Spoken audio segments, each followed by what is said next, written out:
Shalom jemaat sekalian, saya Pendeta Antoni Chang. Salam kepada seluruh jemaat setia pendengar firman lewat Latsmi, Lembaga Antoni Chang Ministry Internasional. Ibadah Latsmi hari ini, khotbah aplikatif seri ke-10. Temanya adalah Give the Best. Give the Best. Dan firman Tuhan kita ambil dari satu perikop, Kitab Kejadian, pasal 22 ayat 1 sampai 19. Demikian firman Tuhan.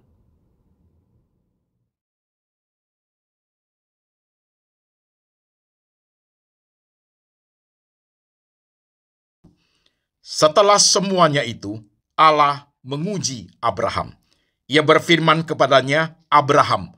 Lalu sautnya, ya Tuhan. Firman-Nya, ambillah anak yang tunggal itu, yang engkau kasihi, yakni Ishak. Pergilah ke tanah Moria, dan persembahkanlah dia di sana, sebagai korban bakaran, pada salah satu gunung yang akan kukatakan kepadamu. Keesokan harinya, pagi-pagi bangunlah Abraham. Ia memasang pelana keledainya, dan memanggil 2 orang bujangnya, beserta Ishak anaknya. Ia membelah juga kayu untuk korban bakaran itu. Lalu berangkatlah ia dan pergi ke tempat yang dikatakan Allah kepadanya. Ketika pada hari ketiga Abraham melayangkan pandangnya, kelihatanlah kepadanya tempat itu dari jauh. Kata Abraham kepada kedua bujangnya itu, tinggallah kamu di sini dengan keledai ini. Aku beserta anak ini akan pergi ke sana. Kami akan sembahyang. Sesudah itu kami kembali kepadamu. Lalu Abraham mengambil kayu untuk korban bakaran itu dan memikulkannya ke atas bahu Ishak anaknya. Sedang di tangannya dibawanya api dan pisau. Demikianlah keduanya berjalan bersama-sama. Lalu berkatalah Ishak kepada Abraham ayahnya, Bapa. Saut Abraham, ya anakku. Bertanyalah ia, di sini sudah ada api dan kayu, tetapi di manakah anak domba untuk korban bakaran itu? Sahut Abraham, Allah yang akan menyediakan anak domba untuk korban bakaran baginya, anakku. Demikianlah keduanya berjalan bersama-sama. Sampailah mereka ke tempat yang dikatakan Allah kepadanya. Lalu Abraham mendirikan mezbah di situ. Disusunnyalah kayu, diikatnya Ishak anaknya itu, dan diletakkannya di mezbah itu di atas kayu api. Sesudah itu, Abraham mengulurkan tangannya, lalu mengambil pisau untuk menyembelih anaknya. Tetapi berserulah malaikat Tuhan dari langit kepadanya, Abraham, Abraham, sautnya, ya Tuhan. Lalu ia berfirman, jangan bunuh anak itu, dan jangan kau apa-apakan dia, sebab telah kuketahui sekarang bahwa engkau takut akan Allah, dan engkau tidak segan-segan untuk menyerahkan anakmu yang tunggal kepadaku. Lalu Abraham menoleh dan melihat seekor domba jantan yang di belakangnya, yang tanduknya tersangkut dalam belukar. Abraham mengambil domba itu, lalu mengorbankannya sebagai korban bakaran pengganti anaknya. Dan Abraham menamai tempat itu, Tuhan menyediakan. Sebab itu, sampai sekarang dikatakan orang, di atas gunung Tuhan akan disediakan. Untuk kedua kalinya, berserulah malaikat Tuhan dari langit kepada Abraham. Katanya, aku bersumpah demi diriku sendiri. Demikianlah firman Tuhan. Karena engkau telah berbuat demikian, dan engkau tidak segan-segan untuk menyerahkan anakmu yang tunggal kepadaku, maka aku akan memberkati engkau berlimpah-limpah, dan membuat keturunanmu sangat banyak, seperti bintang di langit, dan seperti pasir di tepi laut. Dan keturunanmu itu akan menduduki kota-kota musuhnya. Oleh keturunanmu lah semua bangsa di bumi akan mendapat berkat, karena engkau mendengarkan firmanku. Kemudian kembalilah Abraham kepada kedua bujangnya, dan mereka bersama-sama berangkat ke Berseba, dan Abraham tinggal di Berseba. Amin. Saudara-saudara sekalian, firman sudah kita baca, firman Tuhan sudah kita dengar. Mari sekarang jemaat yang sedang ikut ibadah saat ini, kita tunduk kepala, kita berdoa. Tuhan Yesus, kami sudah baca firman-Mu. Kami sudah mendengarkan firman-Mu. Sekarang roh Tuhan bekerja, memberi hamba-Mu ini hikmat dan bijaksana, boleh menyampaikan firman Tuhan ke dalam bahasa yang sederhana, supaya semua lapisan jemaat boleh mengerti dengan baik. Kami ingin hidup berkenan kepada Tuhan. Kami ingin memberikan yang terbaik kepada Tuhan. Perbaharui hidup kami lewat kebenaran, supaya kami mengerti maksud dan rencana Tuhan dalam hidup kami. Kami siap hati, siap pikiran, siap iman untuk diberkati. Tuhan Yesus berbicara, kami mendengar. Dalam nama Tuhan Yesus kami berdoa. Amin. Shalom jemaat sekalian, apa kabar? Saya berharap saudara baik-baik saja. Saudara-saudaraku, minggu lalu di ibadah Latsmi, temanya adalah mati terhadap dosa, hidup untuk kebenaran. Itu serial khotbah, 100 seri khotbah kedewasaan rohani. Dan hari ini temanya adalah Give the Best, 100 seri khotbah aplikatif. Bedanya khotbah kedewasaan rohani dengan khotbah aplikatif adalah khotbah kedewasaan rohani memerlukan kemampuan berpikir yang lebih tinggi. Tidak semua jemaat bisa memahami dengan tepat. Tetapi khotbah aplikatif, saudaraku, sangat mudah dipahami oleh seluruh lapisan jemaat. Maka saya membuat khotbah itu selang-seling, saudaraku. Khotbah kedewasaan rohani minggu lalu, khotbah aplikatif minggu ini, sehingga bisa memberikan makan rohani kepada banyak jemaat. Oke, saudaraku, tema kita hari ini khotbah aplikatif seri ke-10. Give the best. Give the best. Memberikan yang terbaik kepada Tuhan. Kalimat ini, saudaraku, slogan ini sangat biasa, saudaraku, kan. Slogan seperti ini sudah kita dengar lama di dunia kekristenan kita, di dunia gereja Tuhan. Give the best. Pertanyaannya adalah, saudaraku, apakah kita mempraktekkan give the best yang Tuhan inginkan kepada kita? Hari ini khotbah kita, saudaraku, kita ambil dari perikop yang sudah kita baca tadi itu. Abraham mempersembahkan anaknya Ishak. Abraham give the best, mempersembahkan anaknya Ishak. Saudara sekalian, saudara pasti sudah sangat tahu perikop Kejadian pasal 22 ayat 1 sampai 19 itu, saudaraku, saudara sudah pasti sangat tahu. Saudara sudah pasti ngerti jalan ceritanya. Dan juga sangat mungkin saudara sudah membaca perikop itu berkali-kali. Maka sekarang, khotbah aplikatif hari ini, saudaraku, give the best itu dimulai dengan pertanyaan pertama. Kenapa Tuhan menyuruh Abraham mempersembahkan anaknya sebagai korban bakaran hidup? Kenapa? Kenapa harus anak? Mengapa tidak harta Abraham? Mengapa tidak diri Abraham? Mengapa tidak istri Abraham? Mengapa harus Ishak anak Abraham? Nah, ini pertanyaan satu ini menjadi menarik, saudaraku. Jemaat menyimak pelan-pelan supaya kita bisa ngerti khotbah ini dengan bagus. Mengapa harus Ishak menjadi korban bakaran hidup? Kalau Tuhan suruh, Abraham, persembahkan hartamu, gak jadi masalah bagi Abraham. Abraham kaya raya, saudaraku. Kaya raya Abraham. Bukan sekedar kaya hanya punya usaha, bukan, saudaraku. Dia kaya luar biasa. Dikenal di kota besar, saudaraku. Orang hebat di kota itu. Abraham sangat kaya. Kalau disuruh persembahkan hartanya, tidak jadi masalah. Atau Tuhan bilang, Abraham, persembahkan dirimu, dia akan kasih. Mengapa Abraham bisa begitu kuat memberikan diri kalau Tuhan suruh? Karena dia percaya, kan begitu. Kalau Tuhan juga suruh, Abraham, persembahkan istrimu, lebih tidak jadi masalah. Sarah itu sudah tua, udah nenek-nenek, cerewet lagi. Persembahkan jadi korban bakaran hidup, dipanggang itu nenek, cepat kering, tidak jadi masalah. Tapi Tuhan mau, Abraham, persembahkan anakmu yang tunggal itu, yang kau kasihi, yakni Ishak, sebagai korban bakaran hidup ke tempat yang aku tunjukkan kepadamu. Luar biasa perintah itu, saudaraku.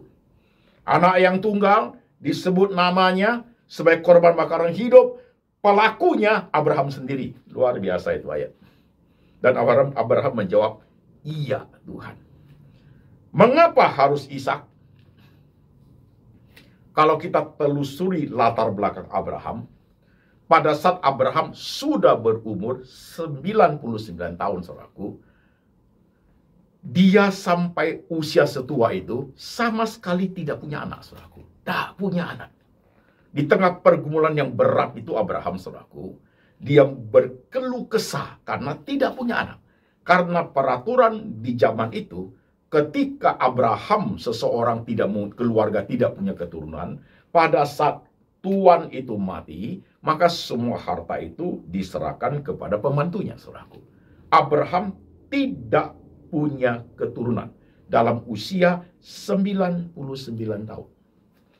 Maka malam itu Tuhan datang kepada dia.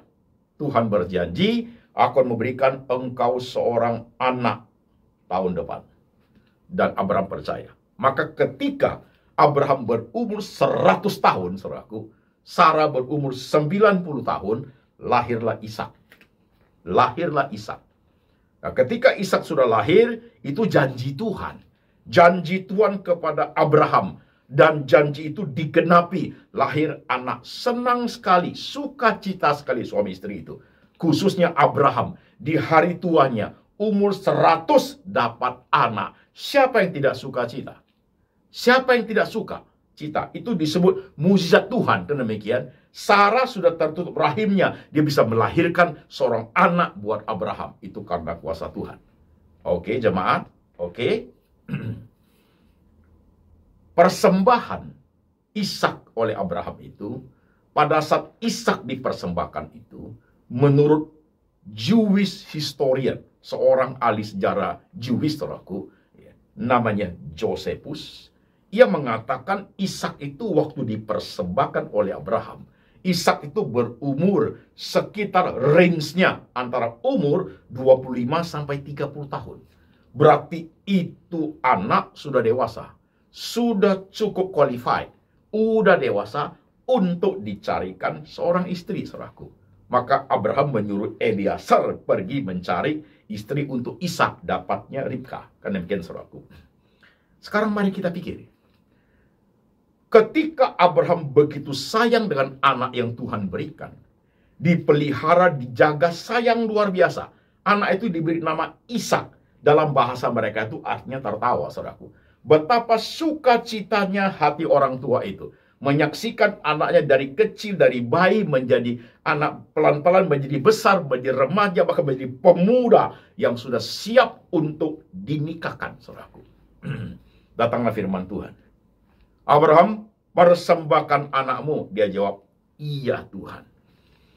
Pertanyaan tadi kita kembali bertanya, mengapa harus Ishak? Berkaitan sekali dengan tema kita ini. Give the best. Dalam hidup Abraham, harta penting, ya. Istri penting, yes. Diri ini juga penting, iya. Tapi ada sesuatu yang jauh lebih besar daripada itu dalam diri Abraham itu apa? Anaknya yang tunggal itu. Maka Tuhan sebut, anaknya yang tunggal itu yang kau kasihi. Mention namanya, yakni Ishak, saudaraku. Bagi Abraham, itu Ishak bagi dia segala-galanya. Mau miskin, mau susah, enggak jadi masalah. Mau hidup tidak sehat, enggak jadi masalah. Mau istri sudah dikorbankan, tidak jadi masalah. Anak menjadi masalah besar. Karena kenapa? Satu-satunya. Dan Tuhan suruh yang satu-satunya itu. Semua kamu punya Abraham, tapi aku mau yang terbaik. Apa itu? Anakmu yang tunggal itu. Jadi saudaraku, cerita daripada Abraham memperkenalkan Ishak itu, kontennya seperti itu saudara sekalian. Maknanya seperti itu. Nah, sekarang kita perhatikan lagi saudaraku. Pertanyaan kedua.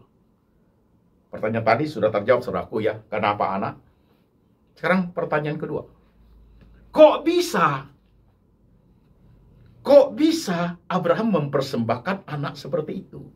Apa yang mendasari kerohanian Abraham sehingga dia bisa bertindak seperti itu? Dia bisa menjawab waktu Tuhan mengatakan, Abraham, persembahkan anakmu sebagai korban bakaran hidup ke tempat yang aku tunjukkan kepadamu. Anakmu yang tunggal itu, yakni Ishak. Abraham menjawab, iya Tuhan.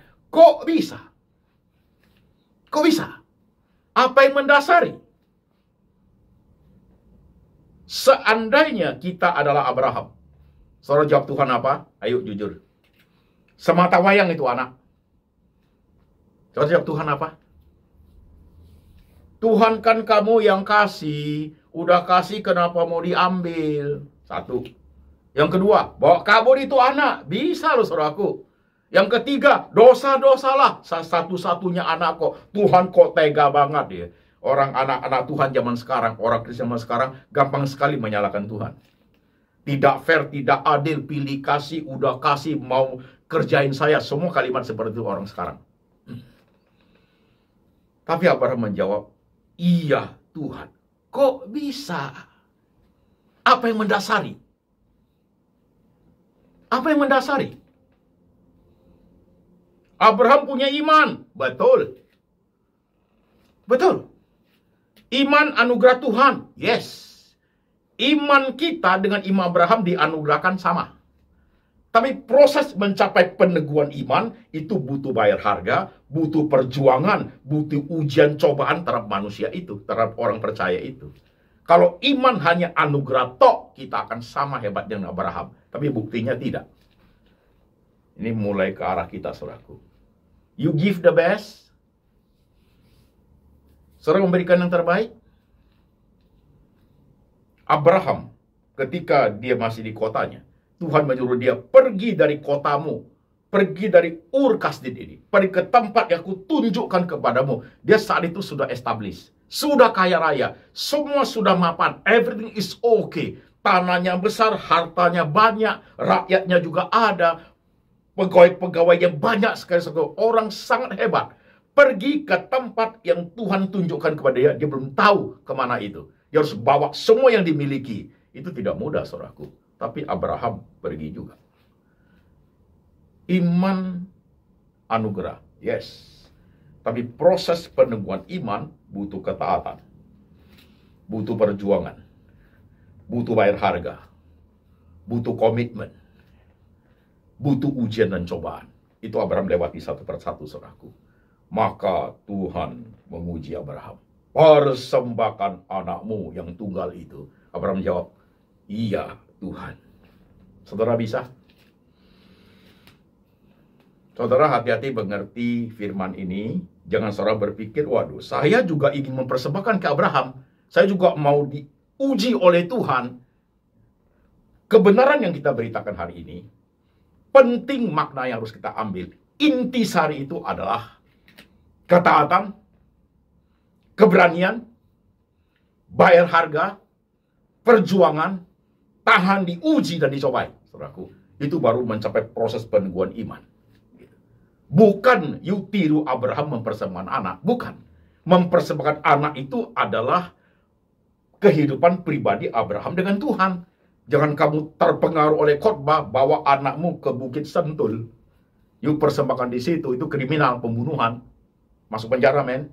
Tuhan tidak suruh itu. Itu Abraham. Tapi di situ ada suatu hal yang harus kita pahami, saudaraku. Suatu ketaatan. Iya, Tuhan. Apapun resikonya. Suatu keberanian. Suatu ketaatan, suatu keberanian. Bayar harga, perjuangan, tahan uji dan cobaan. Yes. Can you do that? Nah, sekarang pertanyaan satu sudah terjawab. Pertanyaan kedua sudah terjawab. Sekarang pertanyaan ketiga. Bagaimana dengan kita? Ini aplikatif. Semua orang pasti bisa mengerti. Bagaimana dengan kita? You and me. You give the best. Give the best itu, saudaraku, tidak sekedar bicara uang loh, saudaraku. Karena anak-anak Tuhan zaman sekarang, kalau bicara beri yang terbaik, berikan yang terbaik kepada Tuhan, konotasinya langsung duit, saudaraku. Konotasinya langsung duit, ya. Tidak harus seperti itu. Tidak harus seperti itu. Give the best, saudaraku, banyak hal dalam hidup. Abraham berikan terbaik, bukan hartanya, tapi anaknya, saudaraku. Jadi memberikan terbaik tidak selalu bicara mengenai uang. Zaman sekarang itu seperti itu, saudaraku. Gereja seperti itu. Pendeta kalau khotbah give the best, ujung-ujungnya duit. Ujung-ujungnya duit. Bukan seperti itu, saudaraku. Jadi give the best itu menyangkut seluruh totalitas hidup kita. Nah, pelan-pelan nih, saudara sekalian. Saya tanya jemaat. Yang paling the best dalam dirimu apa? Masing-masing kita berbeda loh. Ya kan? Yang paling the best, yang paling bagus, yang paling kamu sayang, yang bagi kamu itu segala-galanya, saudaraku. Apa? Saya jawab, jawab saya. Apa? Harta saya, Pak. Nah, kalau Tuhan suruh you give the best, you mau? Apalagi? Anak saya, Pak. Pintar sekolahnya. Sampai sekarang S3 sudah, Pak. Gajinya gede. Give the best. Anakmu diberikan bukan disembeli, saudaraku.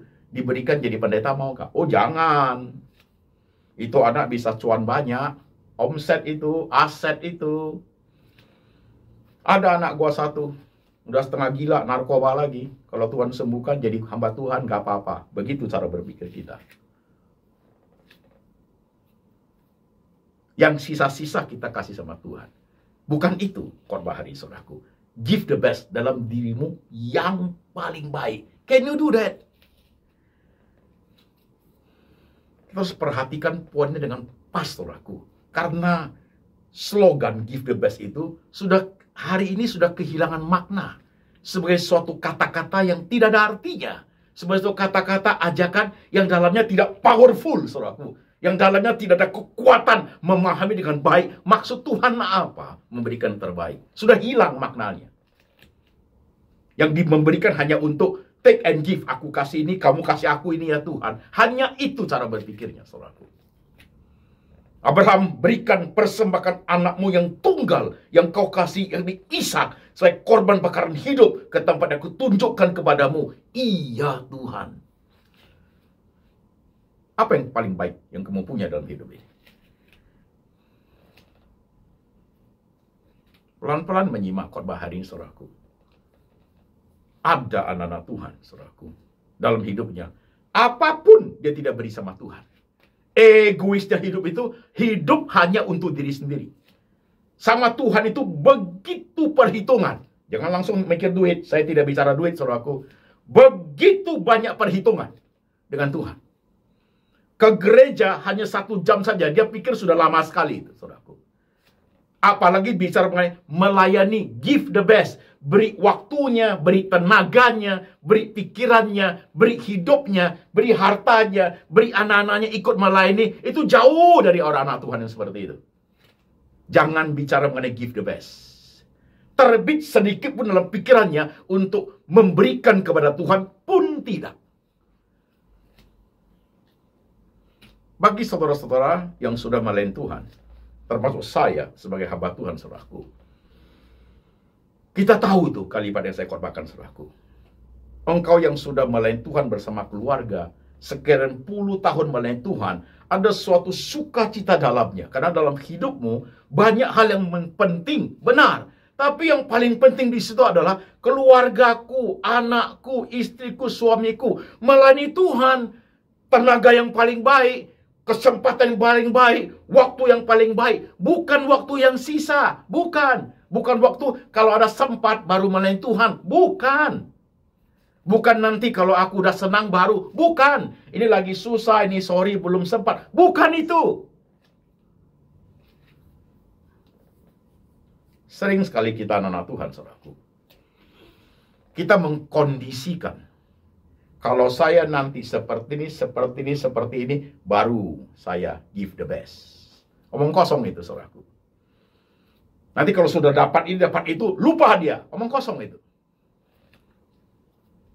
Tuhan, saya belum bisa ini, belum bisa ikut nyanyi paduan suara. Saya belum bisa melayani jadi usher di gereja. Saya belum bisa ikut main musik di gereja, belum bisa memberi persembahan untuk gereja, belum bisa ini itu karena 1001 macam alasan kita tawarkan, saudaraku. Saya belum bisa karena aku sakit, karena aku capek, karena aku banyak pekerjaan, karena istriku tidak setuju, karena suamiku tidak, berbagai karena. Sekarang balik, lain kalimatnya. Jangan karena. Apa kalimatnya Pak Pendeta? Sekalipun aku tidak sehat, pakai sekalipun. Sekalipun aku tidak sehat, aku mau give the best. Sekalipun saya bukan orang kaya, aku ingin give the best. Sekalipun keluargaku tidak harmonis, aku mau give the best. Sekalipun aku bukan orang pintar, aku mau give the best. Yang paling baik dalam diriku itu, aku mau kasih kata Tuhan. Kasih kepada Tuhan. Sekalipun, pakai kalimat itu. Jangan sampai, kalau aku sudah kaya, Tuhan tidak butuh you. Udah kaya pun you lupa kok. Kalau nanti aku sudah sembuh, Tuhan tidak butuh itu. You sudah sembuh juga lupa kok, saudaraku. Today, dengan kondisi apapun seperti hari ini, saudaraku. Sekalipun keadaan seperti hari ini, pelayananku, kesungguhanku, pengabdianku untuk Tuhan still tetap sama seperti dulu, saudaraku. Can you do that? Banyak sekali anak Tuhan sekarang tuh beralasan karena memang sudah tidak punya hati. Tuhan sudah tidak berkati dia. Usaha susah, keluarga berantakan. Nantilah Tuhan, tidak sempat. Banyak pikiran, selalu begitu. Mau beralih, Abraham juga bisa loh. Tuhan karena cuma satu. Tuhan, nanti istriku tidak setuju, Sarah, kok saya persembahkan. Ribut nanti. Tuhan, bisa nggak aku jadi gantikan korban bakaran kambing, domba, sapi? Tuhan, kalau bisa jangan sekarang, nanti Tuhan bisa nggak? Karena. Abraham tidak, saudaraku. Sekalipun dia tidak mengerti. Sekalipun Abraham tidak mengerti. Mengapa anaknya harus dipersembahkan? Dia tidak mengerti, saudaraku. Dia hanya mau taat turun. Sekalipun dia tidak mengerti. Ya. Kepalanya ini, otaknya tidak sanggup memahami. Tapi imannya maju ke depan. Tapi dia percaya Allahnya sanggup membangkitkan orang mati. Karena Tuhan memberi kepada dia yang dalam keadaan sudah tidak mungkin punya anak, menjadi punya anak. Dia percaya Allahnya sanggup membangkitkan orang mati. Itu iman Abraham, saudaraku. Lihat diri kita masing-masing. Hari ini teguran harus keras. Terlampau banyak anak-anak Tuhan. Yang pertama, yang sudah lama melayani, sekarang sudah tidak. Sudah tidak. Dulu berkobar-kobar. Give the best, give the best. Diaken hebat.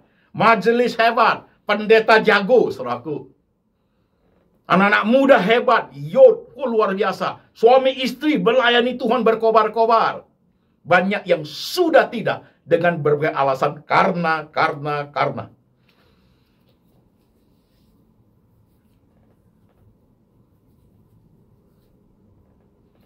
Hilang pemahaman imannya itu. Hilang konsistensi untuk bayar harga, perjuangan, proses peneguhan iman itu hilang. Terbawa arus zaman. Sudah seperti tidak zaman lah melayani Tuhan seperti itu. Nantilah, kapan-kapan lah. Yang kedua. Tadi yang melayani, saudaraku ya. Yang kedua. Jemaat yang tidak pernah give the best. Hatinya itu tidak pernah tergerak sekalipun. Sedikit pun tidak. Hatinya tidak pernah tergerak sedikit pun untuk give the best untuk Tuhan. Bahkan dalam hati yang ada adalah hitung untung rugi. Hitung berkat putar balik. Hitung berkat untung rugi. Hitung berkat lipat-lipat. Itu saja pikirannya, saudaraku. Tidak ada dalam hatinya untuk apa? Memberi. Memberi hidupnya, memberi keluarganya, memberi anaknya melayan Tuhan, memberi dirinya, kemampuannya, kepintaran. Sama sekali tidak ada. Yang ada hanya Tuhan, kamu kasih saya apa? Take and give.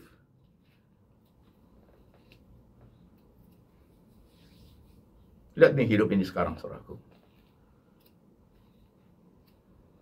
Selalu tangannya terbuka untuk minta.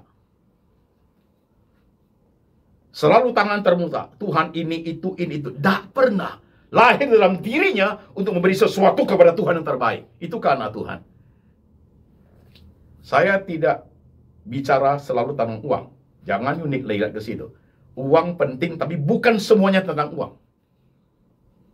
Hidup benar, saudaraku. Sebagai bisnismen pendeta, sebagai pendeta benar. Sebagai bisnismen yang benar. Sebagai suami benar, sebagai istri yang benar. Itu juga suatu persembahan hidup loh, saudaraku. Ya.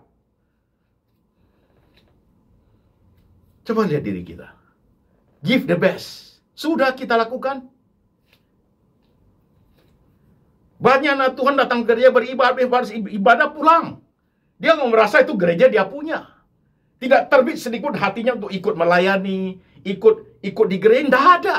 Tapi kalau udah sakit, ya udah susah, ekonomi sudah parah, pagi-pagi sudah ke gereja loh, saudaraku. Minta ini, minta itu, minta penyembuhan, minta berkat, minta Tuhan buka jalan terus. Tapi after that, what? Ini ironis sekali kekristenan zaman sekarang. Pendeta pun sama. Kalau sudah mapan, everything oke, ya, sudah liar. Hidupnya sudah terbawa arus zaman. Lupa diri. Tampil seperti selebritis, seperti orang dehem yang kaya raya, pakai barang-barang mewah semua untuk menunjukkan siapa aku. You are preacher, you are priest, kamu pendeta.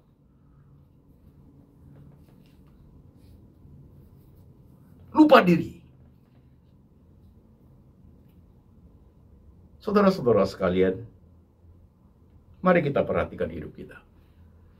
Kalau pertanyaan saya sederhana ini, saudaraku, sudahkah engkau memberikan yang terbaik untuk Tuhan? Kita orang hutang budi. Upah dosa adalah maut. Karena Yesus Kristus kita diselamatkan. Bayar harga Tuhan buat kita. Ada terbit dalam imanmu, hatimu, pikiranmu untuk membalas kebaikan Tuhan dengan cara memberikan yang terbaik. Ada itu? Tidak sekedar terbesit dalam pikiranmu, aku tidak mau, itu sudah lagu lama. Tidak sekedar timbul dalam hatimu, saya tidak mau, itu sudah lama, itu sudah lagu lama. Tidak sekedar hanya sekali-sekali saja, saya nggak mau, itu sudah lagu lama. Saya mau itu muncul itu terus-menerus berkobar-kobar sampai mati.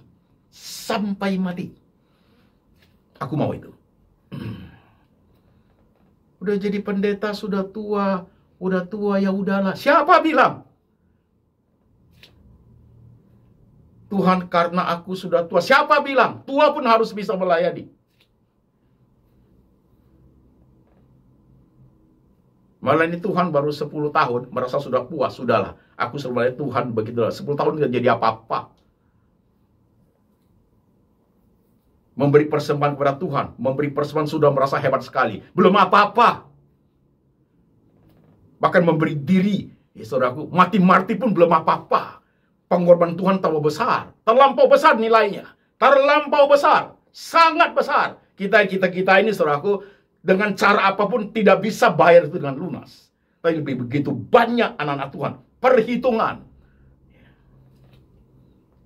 Mikir untuk melayani Tuhan. Memberi the best. Mikir. Kok Tuhan di sorga tidak mikir ya? Mati buat you. Kok Tuhan rela mau?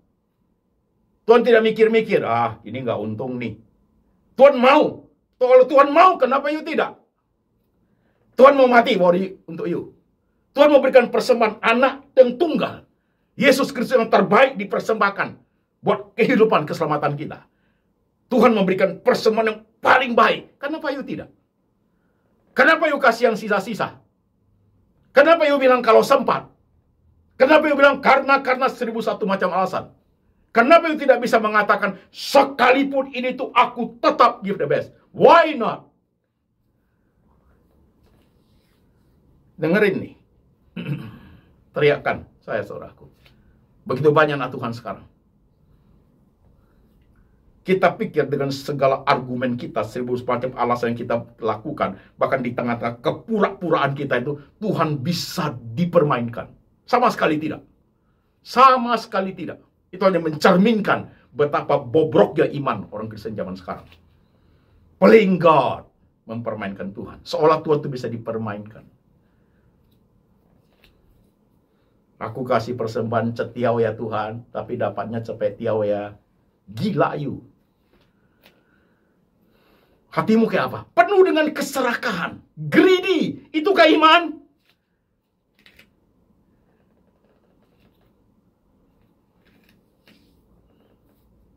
Kamu kasih dengan hati yang benar? Itu greedy. Serakah sekali. Ya Tuhan seperti bisa dipancing, saudaraku. Memberi persembahan itu memancing Tuhan. Itukah Kristen yang benar? Abraham taat. Iya Tuhan. Jalankan. Tahan ujian. Persembahkan. Yes. Saudaraku. Maka saudara baca Kejadian 22 ayat 19 itu bunyinya apa? Karena engkau taat. Kau takut kepadaku. Kau setia. Maka berkat akan turun kepada engkau berlimpah-limpah. Berlimpah-limpah. Keturunanmu akan seperti pasir, seperti bintang banyaknya. Karena you taat. You tahan uji. You latih proses. Maka aku memberkati engkau. Gimana jemaat?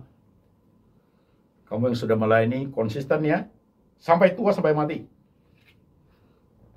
Saudara yang dulu mikir-mikir, mau berhenti pelayanan, mikir 12 kali ya khotbah hari ini. Saudara yang memberi asal-asalan, asal ada, ya gampanglah, nantilah, asal ada. Yuk mikir lewat khotbah hari ini. Mikir. Ya saya belum punya waktu Pak Pendeta, nanti kapan-kapan lah. Gereja bagi you itu jauh sekali. Nanti kalau sakit you baru datang ke Tuhan. Harus mengalami perubahan dalam kerohanian kita di zaman sekarang, saudaraku. Yes. Harus diperbaharui. Kembali kepada return to Bible. Kepada roh yang menyala-nyala. Seperti Abraham. Yes, my Lord. Itu paling hebat, saudaraku. Persembahkan satu-satunya yang paling berharga. Iya, Tuhan. Can you do that? Yang berharga, paling berharga dalam dirimu itu saya nggak tahu apa. Tapi kau tahu dan Tuhan juga tahu. Bawa firman ini pulang. Yang sedang khotbah hari ini. Yang dengar khotbah hari ini. Yang sama sekali tidak buat apa-apa untuk gereja Tuhan. Bahkan dia dengar khotbah ke gereja pun juga tidak kasih persembahan. Dia dengar khotbah seperti ini. Bahkan jangankan soal persembahan. Untuk melayani Tuhan pun tidak, saudaraku. Sama sekali tidak. Tidak terbit keinginannya. Mati rohaninya. Hanya tahu minta. Tahu minta. Tuhan ini, itu. Minta. Taunya minta. Dan mau melayani pun ada maunya, saudaraku. Bukan suatu kerelaan, keberanian untuk menjalankan itu. Pahami dengan baik khotbah hari ini. Thank you so much untuk saudara-saudara yang ada di kota manapun. Yang ada di Jakarta, di Indonesia, di luar negeri, ya, di kota manapun yang ikuti Laksmi, saudaraku. Banyak saudara yang memberi dukungan, persembahan, bahkan memberikan banyak hal, saudaraku. Pelayan-pelayan kita memberikan pelayanan mission kepada orang-orang susah. Ada yang memberikan minyak makan, memberikan beras apa. Thank you so much. Itu menolong mereka yang sangat miskin. Terima kasih. You sangat menghargai Laksmi ini. Thank you so much, saudaraku. Aku sangat bersyukur. Karena dalam keadaan hidup seperti ini, di zaman seperti ini, saudaraku, dalam kondisi susah ekonomi seperti ini, kita tetap eksis sebagai anak Tuhan, melayani banyak orang. Memberikan yang terbaik kepada Tuhan, saudaraku. Dalam kondisi badan, tidak sekuat dulu. Tidak sesehat dulu saya. Mata sudah satu, sudah tidak bisa melihat total, saudaraku. Tapi rohku tetap menyala-nyala. Give the best. Give the best. 3 hari belakangan ini, jantung saya berdebar kencang, saudaraku. Mungkin saya salah makan. Atau ada sesuatu yang terjadi. Tapi saya sudah periksa ke dokter. Dan sekarang mulai pulih kembali. Puji Tuhan, saudaraku. Puji Tuhan. Whatever. Sekalipun. Banyak hal bisa terjadi dalam hidup kita. Tapi memberi sesuatu yang paling baik untuk Tuhan. Waktu yang paling baik. Tenaga yang paling baik. Diri yang paling baik. Pikiran yang paling baik. Anak yang paling pintar. Kasih jadi pendeta. Harta yang paling oke untuk pelayanan gereja Tuhan. Bahkan seluruh hidup ini bisa suatu kekuatan supaya orang lihat hidup adalah suatu persembahan untuk Tuhan. Will you? Hari ini siapa tahu di antara jemaat dia dengar firman hari ini. You bergumul untuk zaman sekarang ini mau jadi pendeta. Ya kan? You tidak punya apa-apa dalam hidup. Harta tidak. Mungkin dari keluarga yang miskin. Atau dari keluarga yang kaya. Apapun saudara dalam hidup, kamu ingin memberi dirimu. Karena you pikir diri itu adalah yang the best. Yang you bisa kasih sama Tuhan. Go on. Kasih tahu sama Tuhan. Aku memberi yang terbaik diriku untuk Tuhan. Ku persembahkan. Sebagai hamba Tuhan. Biar Tuhan yang proses kamu, saudaraku. Ketika masih muda dalam pergumulan seperti itu. Atau saudara yang sedang sekolah di sekolah teologi, sekolah pendeta. You give yourself. Tuhan sedang proses itu. Di situ ada keberanian, tantangan, perjuangan, bayar harga, kekuatan, lewati ujian, cobaan untuk mencapai iman yang teguh, saudaraku. Dalam hidup menjadi contoh bagi anak-anak Tuhan. Oke, saudaraku. Give the best. Bukan suatu slogan yang sudah basi. No. Tapi give the best itu sesuatu yang berkobar-kobar dari dalamnya. Karena sumbernya dari Alkitab. Persembahkan yang terbaik untuk Tuhan. Mari jemaat, kita tunduk kepala. Kita berdoa. Saudara-saudara sekalian, lihat dirimu masing-masing. Saya tidak tahu siapakah engkau. Aku tidak tahu dalam hidupmu, keadaanmu, ekonomimu, pendidikanmu, keluargamu seperti apa. Saya juga tidak tahu apakah engkau sudah melayani Tuhan di gereja. Hanya engkau sama Tuhan yang tahu. Hari ini berkata-katalah dengan Tuhan. Firman hari ini seperti cermin kau melihat dirimu sendiri. Firman hari ini seperti pedang bermata dua menusuk sampai ke jantung. Firman hari ini mencelikkan mata rohani untuk menyadari banyak hal. Supaya kita tidak terbawa arus zaman. Tapi hidup konsisten di jalannya Tuhan. On the track-nya Tuhan, saudaraku. Doa sendiri-sendiri. Saudara paling tahu siapa saudara sekarang. Saudara paling tahu kalau engkau adalah orang yang penuh perhitungan dengan Tuhan. Saudara juga tahu, saudara orang yang memberi all kepada Tuhan. Memberi semuanya. Tuhan tahu sekali itu. Tuhan juga tahu kalau saudara orang yang pura-pura tidak mengerti. Orang yang hatinya dingin sekali untuk give the best. Tuhan tahu itu. Hari ini semua terbuka di depan Tuhan. Tinggal saudara bagaimana berespon lewat firman hari ini. Tuhan Yesus, inilah kami. Setiap hati kami terbuka untuk engkau lihat seperti apa kami hari ini. Tuhan, sempurnakan ibadah kami hari ini.